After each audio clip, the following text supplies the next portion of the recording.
अजितदादांचा पक्ष रांगड्या लोकांचा, भोसले पाटलांचा पक्ष तो पटेलांचा होऊ नये, संजय राऊतांचा सुनेत्रा पवार यांना सल्ला. पंतप्रधान मोदींवर टीका. दिवंगत उपमुख्यमंत्री अजित पवार यांच्या पत्नी सुनेत्रा पवार यांनी काल राज्याच्या उपमुख्यमंत्रीपदी शपथ घेतली. त्या राज्याच्या पहिल्या महिला उपमुख्यमंत्री बनल्या आहेत. मात्र मी त्यांना महिला म्हणणार नाही, त्या उपमुख्यमंत्री आहेत. दरम्यान पंतप्रधान नरेंद्र मोदींचे मी अभिनंदन करेन.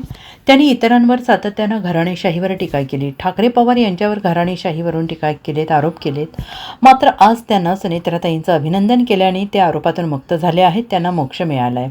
मोदींनी सुनेत्रा पवार यांना शुभेच्छा दिल्या. त्यामुळे यापुढे भाजप इतरांवर परिवारवाद, घराणेशाहीचे आरोप करणार नाहीत, अशा शब्दात शिवसेना ठाकरे गटाचे खासदार संजय राऊत यांनी टीका केली आहे.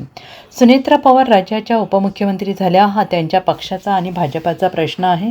शरद पवार यांच्या दुर्बिणीतून सांगायचं झालं तर हा तटकरे पटेलांचा निर्णय असावा असं म्हणतात. मात्र हा पक्ष अजित पवारदादांच्या कष्टातून उभा झालेला पक्ष आहे.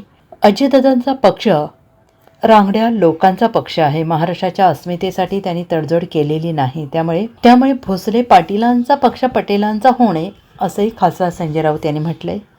तटकरे आणि प्रफुल्ल पटेल या सगळ्या याच्यामध्ये विलनच्या भूमिकेत दिसताना पाहायला मिळतात किंवा करण्याच्या भूमिकेत पाहायला मिळतात. बघा, याच्यावरती मी कसं काय मत व्यक्त करणार, कारण हा त्यांचा पक्ष आहे. ते त्या पक्षाचे प्रमुख आहेत. कोणी राष्ट्रीय स्तरावरती काम करत आहे, कोणी महाराष्ट्राच्या स्तरावर काम करत आहे. सुमित्राताई पवार आता राज्याच्या उपमुख्यमंत्री झालेल्या आहेत. त्याच्यामुळे हा त्यांच्या पक्षाचा अंतर्गत विषय आहे. जर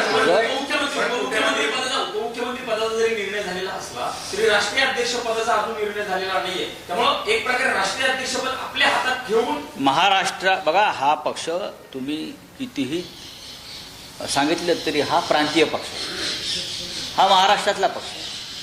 त्याच्यामुळे महाराष्ट्रातल्या पक्षाचा राष्ट्रीय अध्यक्ष हा पाटील, भोसले, कांबळे, जाधव असाच असावा, ही लोकभावना आहे. अजित पवार होते ना, अजित पवार त्या पक्षाचे राष्ट्रीय अध्यक्ष जरी असले तरी अजित पवारने राष्ट्रीय पक्ष म्हणून देशभ्रमण केलं नाही पक्ष वाढवायला. जसं शरद पवारांनी केलं. शरद पवारांच्या पक्षाचे अनेक राज्यात आमदार निवडून आले, काही ठिकाणी मंत्री झालेले आहेत, काही ठिकाणी लक्षद्वीपसारख्या ठिकाणी किंवा बिहारमध्ये खासदार निवडून आलेले आहेत त्यांच्या पक्षाचे, हे आपण पाहिले आहे. केरळमध्ये त्यांच्या पक्षाचे लोक निवडून आलेले आहेत.